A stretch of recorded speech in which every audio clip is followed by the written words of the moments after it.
नमस्कार, जय Jagannath. My self Rajesh. I am the founder and CEO of PRL।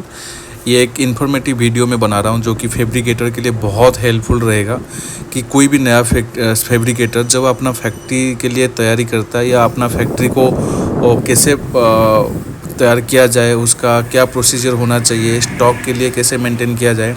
मैं ऐसे एक मेरा फैक्ट्री है तो इसका एक डेमोस्ट्रेशन में दिखा रहा हूँ आपको कि कैसे कैसे आपको फैक्ट्री तैयार करना चाहिए।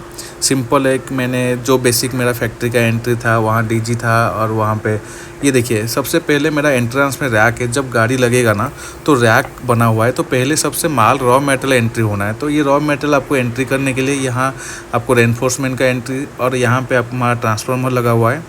ये पूरा कम्प्लीटली जैसे फैक्ट्री का कोई सिस्टम होता है उस टाइप का बनाया हुआ है।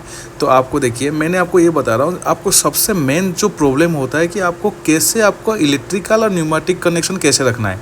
मैंने इसको देखो GI पाइप से कर रखा हूँ और इसमें क्या है आपको 3/4 का मैंने पाइप लगवाया हूँ, ठीक है। और ये आपकी हर मशीन के पास एक MCB होना चाहिए। स्टार्टर ज़रूरी नहीं है, आपको मशीन स्पेसिफिकेशन के हिसाब से आपको MCB लगाना है। और जो केबल है हमने 4 कोर का केबल आपको यूज़ करना चाहिए और आपको कॉपर का 4 mm का 4 स्क्वायर mm का यूज़ करना चाहिए। मैंने तो डिफरेंट टाइप का यूज़ किया हूँ, बहुत हाई ग्रेड का। ये आपको ऐसे पूरी फैक्ट्री होल फैक्ट्री में आपको ऐसे कनेक्शन देना है। और यहाँ पे सामने 8 mm का पाइप लगाने के लिए वहाँ पे सामने का जो आपकी कनेक्टर है वो 8 mm का पाइप लग पाए उसके हिसाब से आपको कनेक्शन देना है, क्योंकि हर मशीन का जो इनपुट आउटपुट होता है वो 8 mm का PU पाइप के साथ कनेक्शन करना पड़ता है। इसलिए आपकी जो मेन कनेक्शन होगा पूरा होल फैक्ट्री का ऐसे आपको देखो ये ब्रास का लगाना चाहिए। और अगर आपको उसको GI से उसको करते हैं और PVC में ना करके PVC में भी चल सकता है, कोई प्रॉब्लम नहीं है। पर GI का लंजिबिलिटी और जो ड्यूरेबिलिटी है बहुत ही ज़्यादा है, लीकेज का चांसेस नहीं है। इसलिए आपको मैं सजेस्ट करूँगा आप इसके साथ जा सकते हैं GI के साथ। और 3/4 या 1 इंच वाला जो स्क्वायर का पाइप जो होता है वो लगा सकते हैं। और ये पूरा फैक्ट्री प्रॉपर इलेक्ट्रिफिकेशन हुआ है, क्योंकि इसमें आपकी देख रहे होंगे कि जो अर्थिंग लाइंस दे रखा है और हर मशीन के पास आपको ये कनेक्शन देना है। मान लो कि ग्राउंड से जो पाइप का लोकेशन होना चाहिए 3 फीट होना चाहिए, 3 से 3.5 फीट हाइट होना चाहिए, क्योंकि मशीन का जब ग्राउंड में मशीन रखोगे उसके पीछे एग्जैक्ट और मशीन का जो डिस्टेंस होना चाहिए वॉल से वो भी 2 फीट का गैप होना चाहिए, सो दैट कि कभी कोई काम पीछे का ज़रूरत पड़े तो आपकी हो सकता है। मैंने एक हमारा मशीन इंस्टॉल हुआ है वहाँ पे मैं दिखा रहा हूँ हमारा एक क्लाइंट साइड का। देखो ये कंप्रेसर लगा हुआ है, कंप्रेसर से आपकी कनेक्शन डायरेक्ट सीधा ड्रायर पे जा रहा है। इसलिए ड्रायर पे जा रहा है कि जो एयर होता है, एयर में मॉइस्चर होता है, तो मॉइस्चर को ऑब्जर्व करके मशीन में जाना चाहिए। अगर ऐसे ही मॉइस्चर आपकी मशीन में जाएगा तो मशीन का जो लाइफ है वो आपको धीरे धीरे लाइफ ख़त्म होगा। कंपनी तो आपको 1 साल का वारंटी 1.5 साल का वारंटी ऑफर करता है, उसके बाद जो प्रॉब्लम होगा, क्योंकि एसेट आपकी है। जब मशीन आप कंपनी से परचेज करके लेते हो आपकी एसेट है, आपको उसको ध्यान देना है। ये सर्वो स्टेबलाइजर लगा हुआ है, जो भी आपके ऑटोमेटिक सेटअप लगाएंगे उनके लिए सर्वो स्टेबलाइजर ज़रूरी है।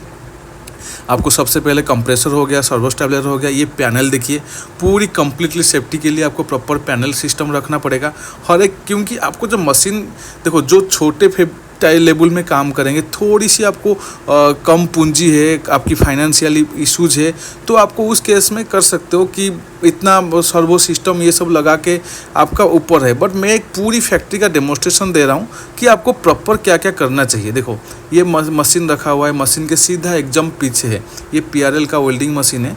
और आपको एक 5 टूल क्लीनिंग मशीन आपने देखा होगा।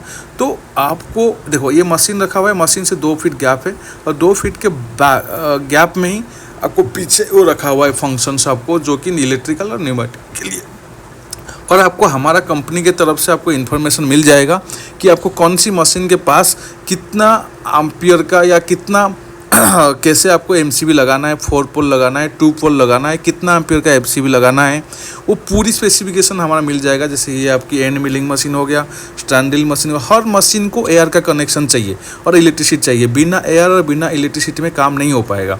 तो आपकी इसमें इमेजिन कर सकते हो, अगर आप अपना फैक्ट्री को तैयारी कर रहे हो कि कहीं नया प्लानिंग कर रहे हो, नया फैक्ट्री लगाने के लिए UPVC के बारे में आप सोच रहे हो, नहीं हम लोग को UPVC फैब्रिकेशन करना है, बहुत सारा चैलेंजिंग आता है। जो लोग नया फैब्रिकेशन शुरू करते हैं कि कैसे फैक्ट्री को तैयार किया जाए, इलेक्ट्रिकल क्या होता है, पाइपिंग कैसे होता है, कैसे करेंगे, हम बार बार उसी चीज़ का क्वेश्चन से आता है। ये कॉपी राउटर मशीन है हमारा। आप देखो हमारा मशीन तो पूरी हमारा गाइडेंस रहेगा, आपको पूरी मैनुअल रहेगा, यूजर मैनुअल, आपको क्या करना है, कैसे करना है, पूरी फैक्ट्री का डायग्राम आपको मिलेगा, कहाँ से एंट्री करना है, कैसे प्रोडक्शन प्रोसेस करना है। मैं इसके बाद एक और वीडियो भी दिखाऊंगा कि कौन सी मशीन किसके बाद रखना चाहिए, कैसे आपकी प्रोडक्शन फास्ट हो सकता है, कितना टेबल चाहिए।